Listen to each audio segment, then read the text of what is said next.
Hello and welcome to instruction video number 2 for the Superjig 2.0. In this video I will show different variations of box joints. I will start with these, as I call them, narrow wide pins, where the pins are wider in one direction and narrower in the other direction. And after that I will show you how to make this one here, where the pin width is varying along the width of the workpiece. As mentioned in instruction video number 1, that video is pretty much enough to cut any joint on this jig. The video today and the ones that follows will be more about using what we learned in video 1 and showing the pin placement for different types of joints. If you think that some step goes too fast today or in the following videos, just go back to video number 1, where I take it at a slower speed and show all the details. So the first joint of today are these narrow wide pins. They are not more difficult to make than standard box joints, they are just slightly different. I will make the wide parts 19 mm and the narrow parts 5 mm. A quick recap from instruction video number 1, where I show this overall figure how to cut different types of box joints on this jig. In this case the pin and the cutout are 19 plus 5, that's 24. And that's evenly divisible by 4, so it will be enough with 2 colored pins to run this joint. Same procedure as last time. I sketch up my joint with the correct number of fingers, and I always start with the one that begins with a cutout on the left side.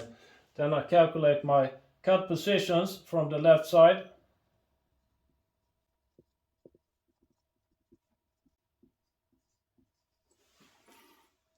Then we use the same formulas as last time to calculate our pin positions. We start our cuts at the number and we end our cuts at the number minus the curve. Now we know the curve is 3.25, so that's what we use in the formulas.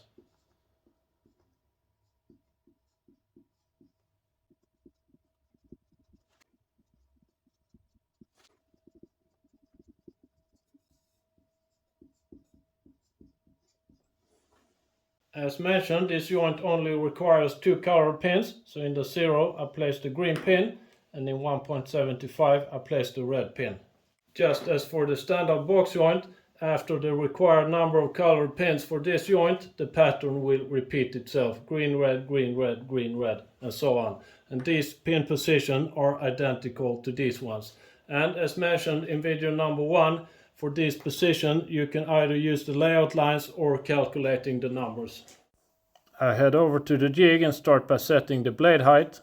Then I clamp my workpieces to the jig, yellow side facing the flange as usual. Then I move the carriage to the 0 position. I insert the green pin and I zero the scale ring. Here I also zero the movable scale and I make the first line on the template the green line. The red pin should be at 1.75 and here I make the red line on the template. I then complete my template using the scale up here and my calculated numbers together with the pin positions.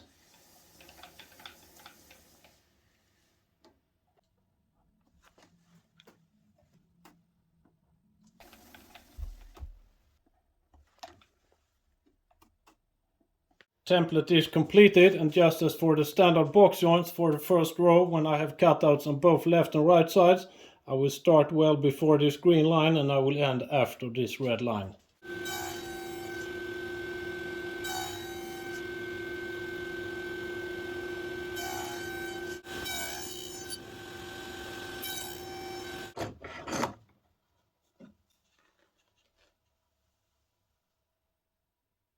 It's time for the mating piece, and there is no smart way to use the same template, so the mating piece will have its own sketch and its own template. I sketched up the mating piece, which is an inverted version of the first piece that we cut. I placed the 0 here where the first cut begins, and that's exactly the same as we did for the standard box joints. And as usual I go ahead and calculate my pin positions.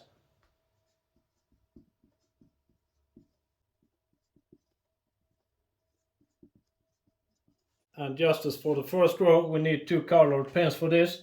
So the 0 will have a green pin and the red pin will be placed in 1575. And as usual, after the required number of colored pins for a joint, the pattern will repeat: green, red, and so on.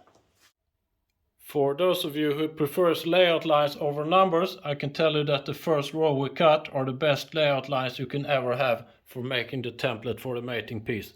So if you want layout lines on your parts, you can skip these on the mating piece and instead use the first row that we cut.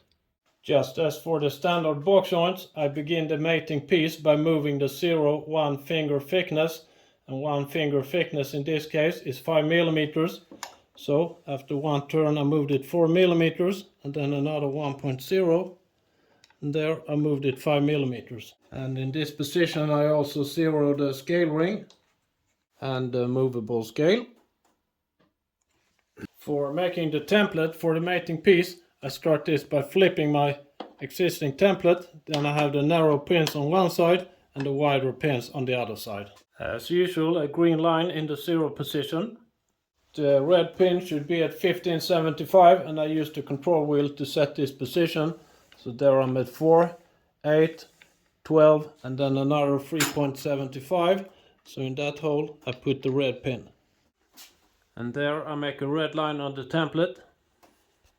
I then complete my template using my numbers, but as usual feel free to use the layout lines instead if you prefer that. And here I mark the template with the pin positions for both the narrow pins and the wide pins and the blade that was used. If you use the first row for making the template for the mating piece, don't forget to remove these and install your real work pieces, otherwise it will be an unpleasant surprise.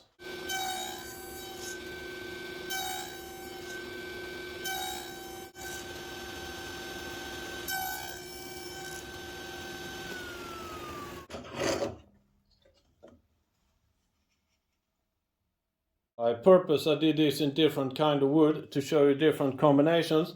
So we start with narrow pins in walnut and wide pins in ash. That will look like this if you see this for instance as the drawer front and this as the drawer side. Narrow pins in ash, wide pins in walnut. And here we have ash to ash. And the final one, walnut to walnut. This would look much better with a finish on it, but I think you get the point. That maybe gave you a quick glimpse of the capabilities of this jig. After we figured out the blade curve in video 1, we used that number in the formula to cut these totally different joints, and we achieved a perfect result without any test cuts. It's time for the final joint of today, which is this one here, where the pin widths are varying along the width of the workpiece. And before I sketch this up on the whiteboard, I will begin with some overall rules for these kind of box joint variations or patterns. Based on my experience with this variation box joint or patterns, there are 2 rules. Rule number 1, if you keep to even numbers for both the cutouts and the pins, you can do any joint you want, any pattern, using maximum 4 colored pins. If you then include the odd numbers as well, you can do any joint you want using maximum 8 colored pins. I can tell you that sketching this up is more difficult than cutting the actual joint. So here the pins will go from 14, 12, 10, 8, 6, while the cutouts will go in the opposite direction, 6, 8, 10, 12, 14. Here the sharp-eyed viewer might notice that I don't follow my standard procedure to have a cutout both here and here, as in this case that would mess up the pattern. What you also maybe see is that this shape is a mirror of itself. So if I mirror this around the center axis, it would be a perfect mirror. And therefore I can run this with only one template, and I run both pieces at the same time and then I flip one of them. So for this joint I calculate the totals as well as the pin positions while you were having a coffee. And here I will have a green pin followed by a red pin, then a green pin and a blue pin. And then the pattern will repeat green, red, blue, green, red, and so on. For the joint that we're making now, this is what it would look like when I place them in the jig. Yellow tape, and then after I cut them, I will flip one of the parts and they are supposed to fit each other. But here I have the yellow tape here on this part and yellow tape here on this part. And as shown in instruction video 1, flipping one of the parts when we assemble them easily leads to this small step between the parts on the outside. The fit itself will not be affected, but you could get a small step on both outsides. This small step or mismatch between the parts is usually not a big problem. It can easily be planed away after we cut the joint. But if we can find a real zero in the system, we will minimize this step. So I'll show you how to do this on the jig. You can use any scrap piece for this, and you mount that to the jig. And then you move the carriage so the blade is well outside the left side of the workpiece. Here you place a temporary pin in the hole that matches the reference line on the jig, and you zero the scale ring. This is what our cut part looks like, and I'll go ahead and measure the step and see how much we cut away. About 2.3 millimeters. We cut away 2.3 millimeters, and our real curve is about 1 millimeter more than that, 3.30 millimeters. So if I move the carriage forward 1 millimeter, I come to the real zero position, and in the 1.0 hole I place the green pin, the zero pin. And I remove this temporary pin, which I don't need anymore, and I zero the scale ring. That was the zeroing operation, and it can be useful in some situations, but for a majority of the joints cut on this jig, it's enough to eyeball the zero, so don't overwork it. Let's head on and set the remaining pins.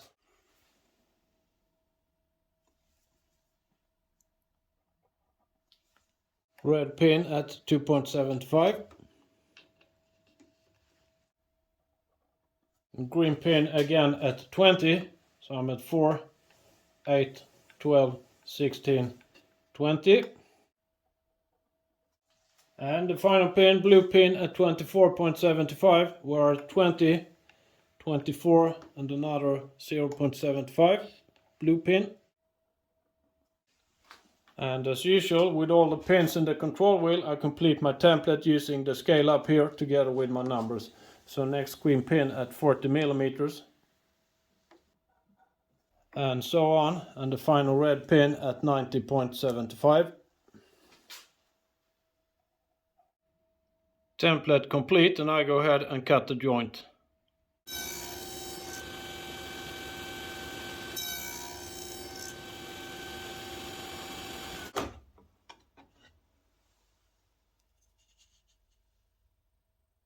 So let's try this out and see if our mirror operation works as planned, and if the outer surfaces are aligned thanks to this zeroing operation that we did.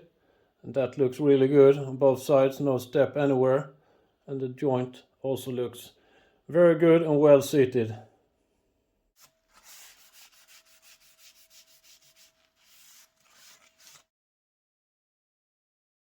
That was some variations on box joints on this jig. I only touched the subject of patterns slightly, but I would say that you can do pretty much any pattern you want on this jig.